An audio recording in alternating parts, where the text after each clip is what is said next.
Hi and welcome. We're going to take a look at the Prelude by Carl Reinecke. It's from his Serenade in C and it's on the ABRSM grade 3 syllabus at the minute, and I'm delighted to make this tutorial for Kath, who is learning this piece. And I've also recorded the whole of the Serenade. It's a selection of 4 movements. This is the first, and if you want to see this piece in context, do have a look at that. Now let's first of all go through the left hand on its own. The left hand has a tune, doesn't it? It has the melody.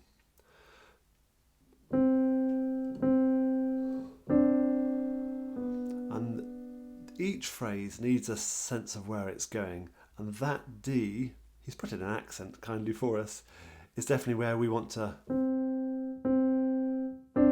feel a sense of heading that way and hold on to the D as we fall to the B. And that repeats. And then these chords need to be smooth. Make sure they really are together. Let's play them again. So I find I need to press each key quickly, but quietly if I want it to be quiet. If it's when we're playing too slowly that notes don't sound.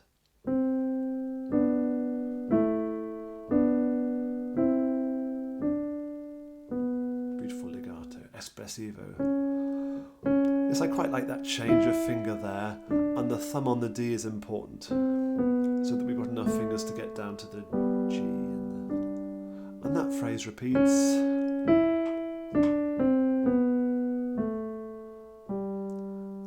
Indication there, it'll be more apparent when the right hand's playing. Poco slentando. Oh, slentando we don't see very often. Lento is slow, isn't it? Slentando, it means slow down. And poco, a little. So slow down, and then we get back to the a tempo. I'm wanting to do lots of growing towards a D. I can't do it without the right hand, but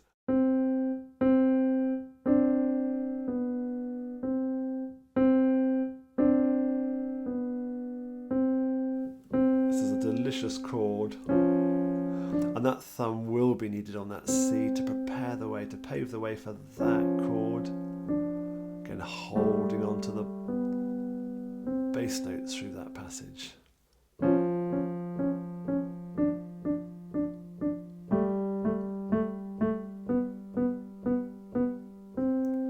Can I work each finger independently? That would be good. Could I swap it round?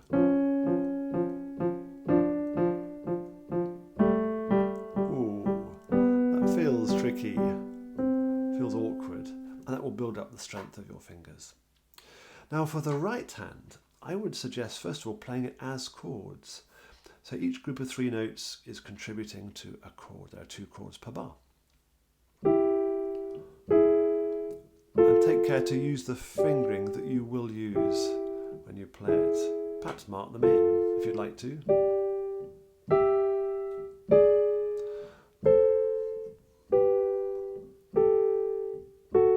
I'm just teaching my fingers where to go.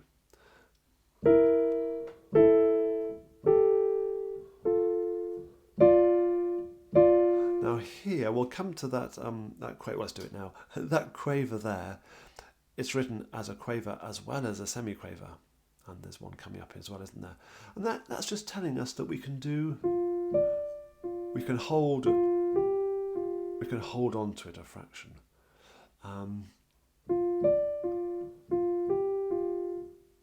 Before we carry on.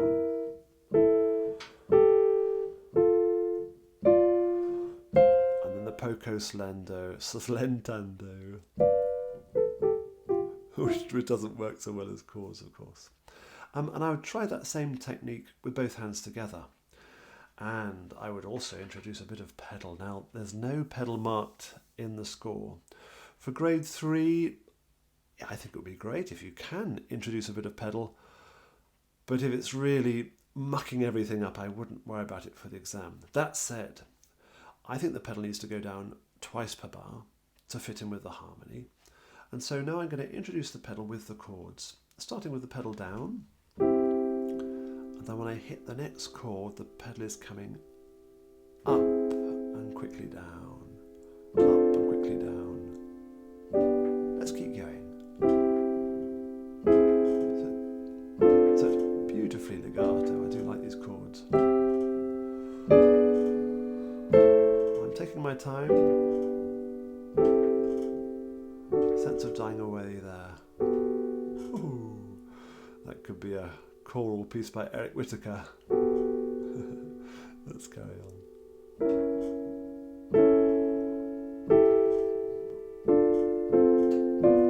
Are you hearing that left hand melody?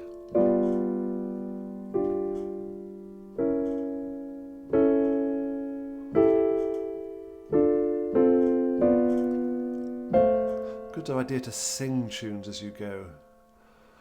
Da, da, da, da, da, da, da. I didn't do that. That's me being silly. Let's just carry on to the end. Oh, I do like that one. Augmented chord. And this is really lovely. How can you do but play that one as if that's the centre of everything? And each one taking us down to a quiet ending. And then I would start to play it as written. Again, with the pedal twice per bar.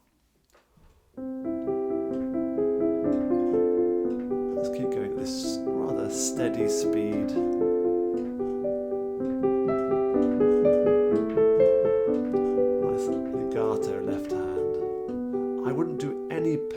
Bar because we don't want that. We don't want those notes to be blurred.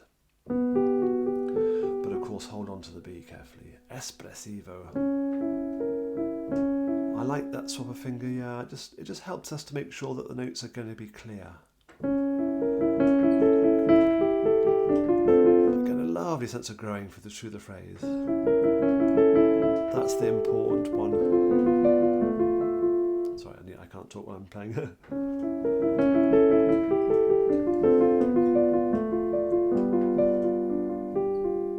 There's a slight lingering on those quaver notes.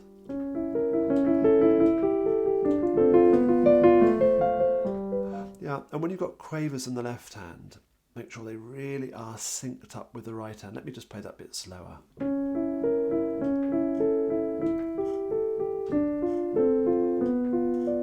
Yeah.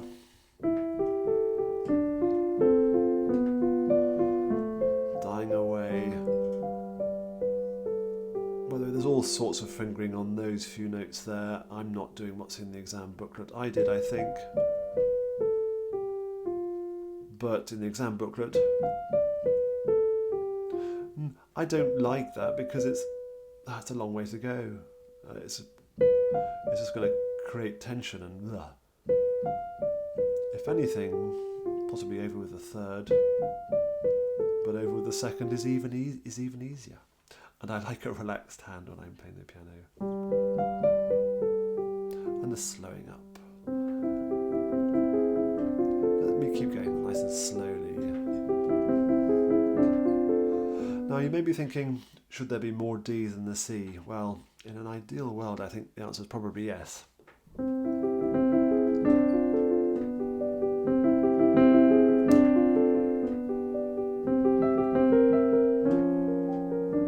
In the same way, there's more C sharp there, but it's very difficult to do, and I don't think it's really an expectation of grade 3. But go for it. Try and give a bit more on the D than on the C sharp than on the F. Let me go through that phrase.